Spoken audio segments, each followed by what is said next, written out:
आज की हमारी कहानी है नई वधू का फरेब। प्राचीन समय की बात है। धर्मपुर नामक शहर हुआ करता था। उस शहर में एक व्यापारी सेठ रहा करता था। उसका नाम दीनानाथ था तथा उसकी पत्नी का नाम शांति था। वह दोनों अब बूढ़े हो चुके थे। उनको कोई संतान नहीं थी। संतान नहीं होने के कारण वह हर समय दुखी रहा करते थे। एक दिन शांति भगवान से प्रार्थना कर रही थी कि मुझे कोई संतान का सुख नहीं मिला। यह सब सेठ देख रहा था। वह बोला, संतान तो भाग्य से होती है। यदि मैं दूसरा ब्याह कर लूं और फिर भी संतान नहीं हुई तो क्या होगा। इसलिए ऐसा ही रहना ठीक है। किसी को भी बुढ़ापे में ब्याह करके सुख नहीं मिला। सेठ ने सेठानी को बहुत समझाया, परंतु सेठानी दूसरे ब्याह की हट लगाकर बैठ गई और अपनी पत्नी की जिद देखकर उसने दूसरे दिन ब्याह करने का फैसला कर लिया। कुछ समय बाद सेठ ने एक 30 वर्ष की कन्या से विवाह कर लिया। जब सेठ नई वधू को घर लेकर आए तो कुछ समय तक तो ठीक चलता रहा, परंतु नई वधू ने जो चरित्रवान औरत थी, उसने सेठ से कहा कि तुम अब अपनी पहली पत्नी को छोड़ दो। सेठ ने उसे समझाया कि अब यह बुढ़ापे में कहाँ जाएगी, उसे यहीं रहने दो। सेठ ने समझाने पर नई वधू मान गई। सेठ का व्यापार बहुत बड़ा था। उसके यहाँ एक मुनीम हुआ करता था जिसकी उम्र लगभग 30 से 32 साल के करीब थी। थोड़े दिन में नई वधू की उस मुनीम से प्रेम संबंध हो गए। दोनों चोरी छुपे सेठ सेठानी को धोखा देने लगे। दोनों छिपकर अपनी वासना को पूरा करने लगे। सभी जगह मुनीम ने यह खबर फैला दी कि सेठ पागल हो गया है। यह खबर सभी नगर में फैल गई।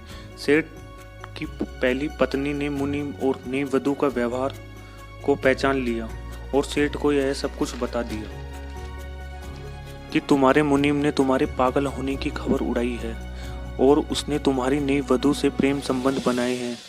यह दोनों लोग मिलकर आप और मुझे मरवा डालना चाहते हैं ताकि हमारी सारी संपत्ति पर अधिकार कर लिया जाए। सेठ ने कहा, अब मैं होशियार रहूंगा। अब सेठ और उसकी पत्नी दोनों नई वधू से सतर्क रहने लगी। एक दिन मुनीम ने सेठ की नई वधू को समझाया कि कहीं ऐसा न हो जाए सेठ अपनी सारी संपत्ति अपनी पहली पत्नी के नाम कर दे। यही उचित समय है कि सेठ की सारी संपत्ति हम अपने नाम करवा ले, जिससे कि हम अपना शेष जीवन आराम से बिता सके। नई वधू ने भी इसका समर्थन किया। दोनों ने योजना बनाई। सेठ को बंदी बनाकर जंगल में ले जाकर एक पेड़ से बांध दिया और अपनी पूरी संपत्ति मुनीम के नाम करने को कहा। सेठ ने मरने के डर से कागज पर हस्ताक्षर कर दिए। फिर मुनीम ने सेठ को भोजन में विष देकर जंगल में फिकवा दिया और पूरे नगर में यह अफवाह फैला दी। सेठ पागल तो हो ही गए थे, न जाने रात को कहाँ चले गए और अभी तक वापस नहीं लौटे। यह सुनकर पड़ोसी सभी दुखी हो गए। अब पहली पत्नी को जब यह पता चला तो वह बहुत रोई, मगर बेचारी करती भी क्या। कुछ दिनों बाद मुनीम सेठ के गंदे कपड़े लेकर आया जिस पर खून लगा हुआ था और साथ में कुछ हड्डियां पंजर भी लेकर आया और पूरे मोहल्ले में यह अफवाह उड़ा दी कि जंगल में सेठ की हड्डियां और वस्त्र मिले हैं। ऐसा मालूम होता है कि उन्हें जंगल में कोई जानवर खा गया है। मोहल्ले के लोगों ने वहां आकर सेठ के कपड़े और हड्डियों के पंजर को उठाया और पूरे रीति रिवाज के साथ उसका दाह संस्कार कर दिया। सेठ की पत्नी पर तो मानो दुखों का पहाड़ टूट गया। अब मुनीम और नई वधू पूरे घर में पति पत्नी की तरह निडर होकर रहने लगे, क्योंकि उन्होंने पूरी संपत्ति तो अपने नाम करवा ही ली थी। अब मुनीम और उसकी प्रेमिका सेठ की पत्नी को परेशान करने लगी। सेठ की पत्नी ने कहा, मैं उसकी पहली पत्नी हूँ, उसकी संपत्ति की मालकिन हूँ। मुझे सेठ के मरने की बात में भी बहुत से लोगों को षड्यंत्र दिखाई दे रहा है। मैं यह सब कुछ पुलिस को बताऊंगी। यह सुनकर मुनीम और सेठ की नई वधू ने विचार किया कि अभी मामला ताज़ा है, इसलिए थोड़े दिन तो इसे सुख में रहना चाहिए, जिससे यह सेठ को भूल जाए। फिर इसका कुछ न कुछ तो इंतजाम करना ही पड़ेगा। यह विचार कर सेठ की नई पत्नी ने बनावटी प्रेम दिखाकर उसकी खुशामदी करने लगी और कहा, तुम मुझसे बड़ी हो, मैंने बड़ी भूल की है जो तुम्हें कष्ट दिया। अब कष्ट नहीं दूंगी और मैं तुमको अपनी बड़ी बहन की तरह रखूंगी और तुम्हारी सेवा करूंगी। अब जिस जंगल में सेठ को जहर देकर फेंका गया, वहां कहीं से एक साधु गुजर रहे थे। उन्होंने उसे संभाला और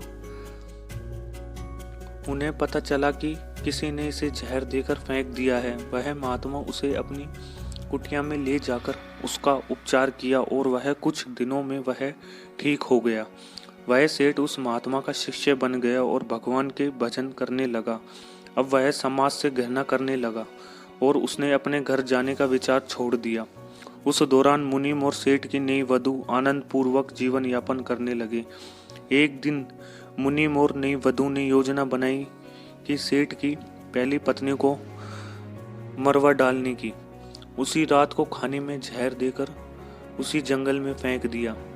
रात को ही वापस आकर सो गए। अगले दिन पूरे मोहल्ले में यह खबर उड़ा दी कि सेठ की मृत्यु से दुखी होकर सेठानी भी न जाने रात को कहां चली गई। अभी तक कुछ पता नहीं चला। यह सब सुनकर पड़ोसी भी दुखी हो गए। मुनीम ने सेठानी की गुमशुदगी की अफवाहें सभी जगह फैला दी।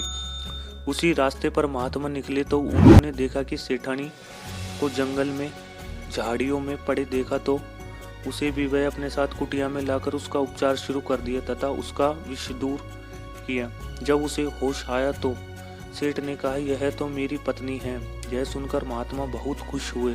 उसने सेठानी को भी वहां रखा। जब वह स्वस्थ हो गई तो उसने भी कुटिया में रहकर भगवान का भजन करने का विचार किया और अपने पति के साथ रहकर कुटिया में ही रहने लगी और महात्मा की सेवा करने लगी। थोड़े दिन बाद मुनीम ने सोचा कि सेठ और सेठानी का अंत हो चुका है।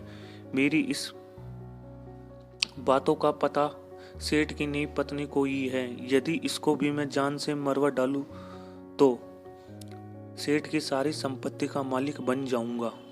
उसने अपने नौकर से सेठ सेठानी को जंगल में फिकवाया था। उसे 15,000 देने का वादा करके अपनी ओर मिला लिया और रात को सेठ की नई वधू की हत्या करवाकर गड्ढे में फिकवा दिया। जब नौकर ने 15,000 मांगे तो उसे भी जान से मारने की धमकी देने लगा।